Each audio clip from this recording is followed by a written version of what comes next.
it was really beautiful. I can't listen to that song without crying. Yeah, yeah. I mean, that nearly got me then, I'm not going to lie. Ed Sheeran on Heart with me, Mark Wright. Now, Ed, you don't know how excited I am, right? So I've had on this show Pink, Miley Cyrus. I've had some. I'm lucky enough to have some really big stars on here, but I am a super fan of yours. Oh man! Right? No, and I'm not just saying it. I genuinely am a super fan. I'm going to give you a little rundown of why. Right, every album I have on repeat. I actually nearly turned my mate off of You, Who Loves You, as well, because I was playing it too much when I lived in LA in the car. Every time I do karaoke, I sing Perfect. Oh mate, thank you. When I was missing my friends when I lived in LA, I got one of my friends to make a video of me and all my mates with Castle on the Hill in the background. This means a lot, man. Thank you. Honestly, man. How did you find living in LA? That didn't fit me either. Nah, found it very tough. Yeah. I'm not going to lie. I just think it's kind of fish out of water for an Englishman to be there because it's so different. And I found that in celebrity culture over there, no one actually truly loves you. Like, you don't have your family there that are actually there for you. You have people that love the idea of you, but they're not truly there to love you. Million percent. Another reason why I'm a super fan, I don't know, you won't remember this. I got married in 2015. I nearly got the date wrong then. I got married in 2015 and you kindly sent a video message I do remember to my that. wife and I. When was that, like March, April? Yeah, like May. May, yeah. But you left us a lovely message. It was a little bit rude as well, so we told our nans to hold their ears when we put it on. But it was an amazing moment. But on our wedding video, once we kiss at the altar, the first song that comes on is Thinking Out Loud. Now, I can imagine you've been told this so many times that Thinking Out Loud or one of your tunes is somebody's wedding song, right? You are probably the ultimate wedding singer, wedding song provider. What does Ed dance to at his wedding? We had a guy called Ben Queller who was on tour with me when me and so I went to high school with my wife and we sort of we're in the same friendship group at school, and then she went off to university in America and I didn't see her for years, and then I was touring America. My opening act was this guy Ben Queller, and me and Jerry hung out in New York and sort of started dating. So she would come to shows, and Ben had this song called 13, which has no chorus, and it's just a list of things that him and his wife did, and it's incredible. It's just, have you got a guitar? There was a guitar here, wasn't there? Yes, we have. Yeah. This moment's just getting better for me. Ed Sheeran is now holding a guitar in my studio. What's about to happen? Like, we've been in the rain, we've been on the mountains, we've been round the fires, in fancy hotels, drank water from farm wells, we sang with the choirs, had passionate makeouts and passionate freakouts. We built this world of our own. It was in the back of a taxi when you told me you loved me and that I wasn't alone. And it's just like for 3 minutes, just a list of things that him and his wife did. And me and Cherry just connected to that song. And that was our first dance. And straight afterwards, it goes into John Denver Country Roads, and then the dance floor fills up. But yeah. Oh, to see that, the hairs are standing up just thinking about it and listening to that. Man, it was really beautiful.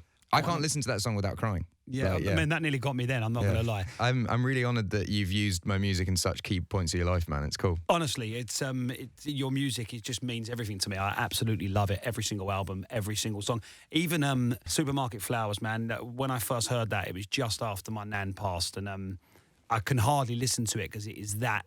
Yeah, I mean, same. I mean, I wrote it about my nan passing away, and same thing. But thank you. It's almost like though I can relate to the words you use about your nan, like the mug and just the little details. It's exactly what my nan was like. So it just kind of really resonates with me for sure. When you're here with me tonight, it's Monday night.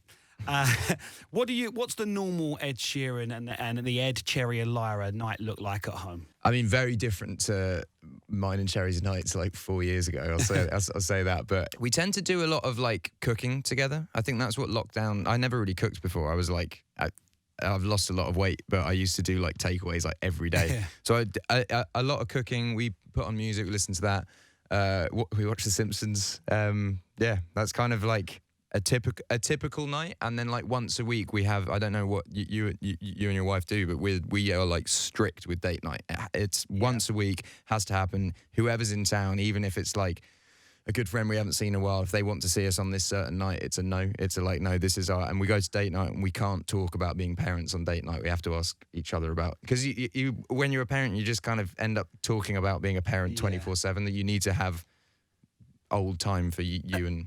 Has date night become more of a ritual since being parents? Yeah, it was actually the week that Lyra was born, we went on our first like proper, I mean, we always went on date nights and stuff, but our friends said, who'd had kids, they were like, you have to make this a priority. Like, this has to be priority. Once a week you do it and you just ask each other how you are and you don't talk about your baby.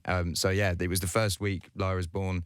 We went out, like not long, and we went out with Lyra in a car seat and we were there for probably half an hour, but it was like the first one, it was strict, and yeah.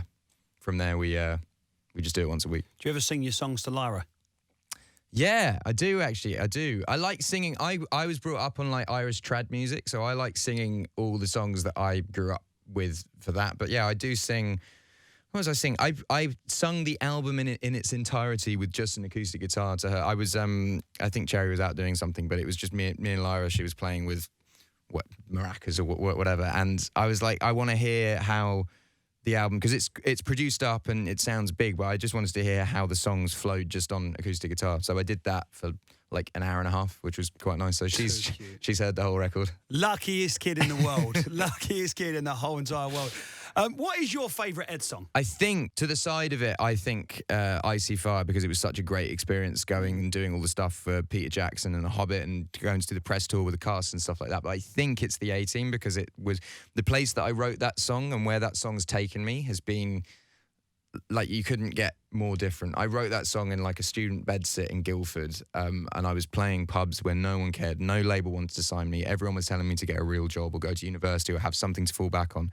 And then the song kind of started having momentum, and then suddenly I'm getting paid £50 a show, and I'm like, right, I can actually make a living from this, and record labels start getting interested, and then suddenly, bam, it's my job for life, and you're kind of living your dream. You've not done that well, though, have you?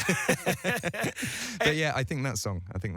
Ed, to any young adult or child that's told to get a real job and forget the dream, what's your message? I think, honestly, like, you can be anything if you work hard enough at it. People get paid now to like play video games and eat chocolate. Like, you can be a chocolate taster, you can be a video game tester, you can be there's a picture I saw, and it's like a fish, a monkey, a giraffe, elephant, and there's a tree, and there's a teacher by the tree, and he goes, right, for this test, to work out how clever you are, all of you have to climb this tree. And that's essentially what school is. It's basically just like, to work out how clever you are, here's exactly the same test on something that none of you are specialising in or you're good at. It's not go to school, go to university, come out of university, get a job anymore. It's find something you love, and if you have to go to university to do it, fair enough. Yeah. And if you have to go and get an apprenticeship to do it, then fair enough. But we should be encouraging kids to work hard at things they love, and then they will find their job through that, I think.